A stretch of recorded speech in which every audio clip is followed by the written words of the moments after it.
Abala sina Sarah Geronimo at asawa nitong si Mateo Gutesili sa kanilang mga karera sa kanilang buhay. Ang ibang oras nila ay inilalaan ng mag-asawa sa kanilang mga negosyo. Handa na ba silang bumuo ng sariling pamilya sa pamamagitan ng pagkakaroon ng baby?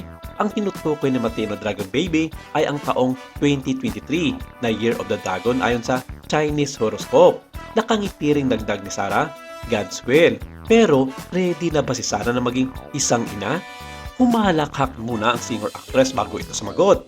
Ready is such a big word. Hindi naman nila inaawat na makabuo ng anak. Sabi ng unang Kirit co-host, hindi naman. Hindi naman. In God's time, in God's time. Maraming fans ang naalarma dahil sa pagkansela ni Sarah sa dapat sanay concert nila ni Bambo sa SMX Convention Center sa Clark, Pampanga noong October 1.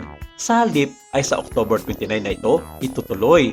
Ayon pa sa anunsyo, medical reasons ang dahilan sa kanselasyon na agad naman inalmahan ng mga netizens, lalong-lalo na ng mga loyal fans ni Sarah at maging ng mga marites sa social media. Sabi kasi ng Popstar Royalty, oo nga medyo nagkulang ng po ng preparations vocally, physically, so medyo ito atol sa vocal cords. Kasi pagkasama mo talaga si Bambo, all out ka talaga. Ewan ko ba kung bakit, basta that time, ginawa akong lahat na maabot ng tune at medyo kinapos nga ako ng hangin bukali at sa tummy ko. Dito ko kasi kinukuha ang lakas at hangin na ibibirit ko. Pero kahit papaano nagawan ko naman ng paraan and it's part of our experience as a performer. At hindi naman sa lahat ng times mapiperfect mo talaga, lalo na sa mga katulad nitong genre. Bukod sa mga nag-alalang mga fans, ay ilan ding naghahakakang buntis na nga si Sarah Geronimo. Sana, sambit naman ng Popstar Royalty. 3 taon na mula ng ikasal, sina Sarah at Mateo noong February 21, 2020.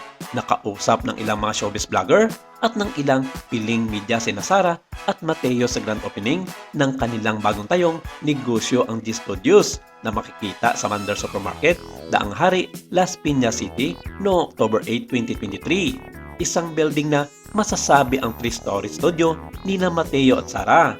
Ang G Studios ay pwede umanong Geronimo o Goydeysili kaya marami ang nagtatanong tungkol dito. Pero kahit ano pa man, sakop na ito dahil magkapareho naman ang letra ng kanilang apelyido.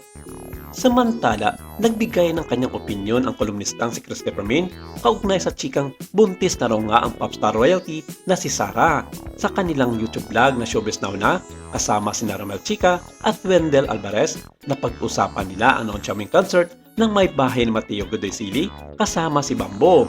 Saad niya, kung totoo po ang balitang umiikot ngayon sa 4 na sulok ng showbiz, maging sa labas, maraming maliligayahan. Naglilihi na raw si Sarah, ang gandang balita noon. Dito ay nabanggit nga nila ang pagkakapostpone ng concert ng 2 sa Pampanga dahil sa dumanoy medical condition ni Sarah. Ayon pa kay Christopher Min, ang management na mismo ni Sarah na Biba ang nagbalita na ang tunay na dahilan ng postponement ay ang kanyang medical condition. At bukod doon, bakit ganyan daw ang balita sa kabila ng pagiging masigla at walang sakit ng Popstar Royalty? Aniya, may nagkwento raw sa kanila na buntis na nga ang singer. Chika pa nila, sana raw ay ito na ang muling magdugtong at maging rason para magkabati ng muli si Sarah at Mami Divine na matagal nang hindi nagkikibuan.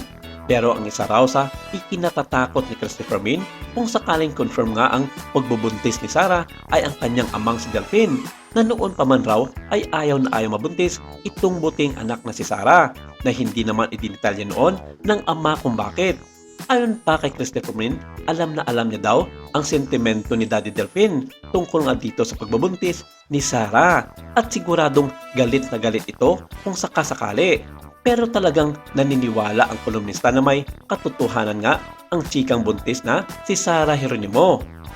Saad pa niya, dapat lang naman, 10 taon na silang magkarelasyon ni Mateo Godoysili, 3 taon na silang kasal. Dapat lang mayroon ng tayong maririnig na umiiyak ng uwa-uwa. Isang napakagandang balita po ito, lalo na sa mga popstar ni Sarah. Matagal po nilang pinapangarap sana magkaroon na ng baby ang mag-asawa. At tayo naman, matagal na rin tayong naghihintay. Mas naniniwala nga ako na nagdadalang tao na at inililihim lang. Kasal nga nila na ilihim nila pagbubuntis pa kaya? Tingnan na lang natin ang magiging reaksyon dito ng kanyang tatay at siguradong magkakagera na naman ito kung sakasakali. paniguradong magiging responsabling magulang sina Sarah at Mateo kung sakaling ipagkakaloob na sa kanila ang anak. Maraming salamat. Ito lang muna ang ating update for today.